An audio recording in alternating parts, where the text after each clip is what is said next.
যদি টু পাওয়ার পি সমান পি পাওয়ার 32 হয় তাহলে পি এর মান কত?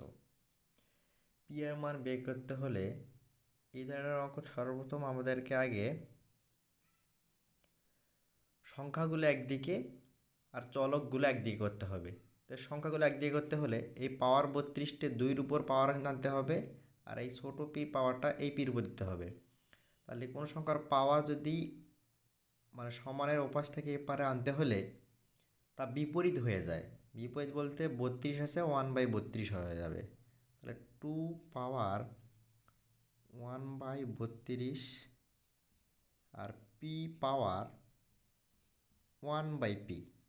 ঠিক আছে। আচ্ছা, এইবার আমাদের কাজ হলো বাম পাশে যে টু আছে এই টুটাকে স্কোয়ার করব, আর এই নিচের যে সংখ্যাটা আছে 1 2 দিয়ে গুণ করব। তার মানে টুর উপর স্কোয়ার করলে হয় 4, আর এই 32-এর সাথে 2 গুণ করলে হয় কত? 64। 1/64। এই পাশে যা আছে তাই, পি 1/p। কতক্ষণ পর্যন্ত আমরা এই কাজটা করব? যতক্ষণ না পর্যন্ত এই সংখ্যা আর এই ভিত্তিতে না মেলে ততক্ষণ পর্যন্ত আমরা স্কোয়ার করতে থাকবো এবং এর সাথে 2 গুণ করতেই থাকবো। ঠিক আছে। তার মানে 4-এর উপর স্কোয়ার করলে হয় 16, 16 এর সাথে 2 গুণ, তাহলে 64 দুগুণি 128।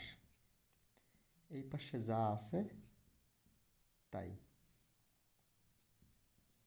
আবার 16-র উপর স্কোয়ার করলে কত হয়?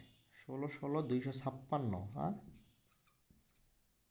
আর একসাথে 128 দুগুণি, এই যে মিলে গেছে 256। পি 1/p, দেখো পি সমান সমান 56 আর 1/56, তার মানে অতএব পি ইকুয়াল টু 256।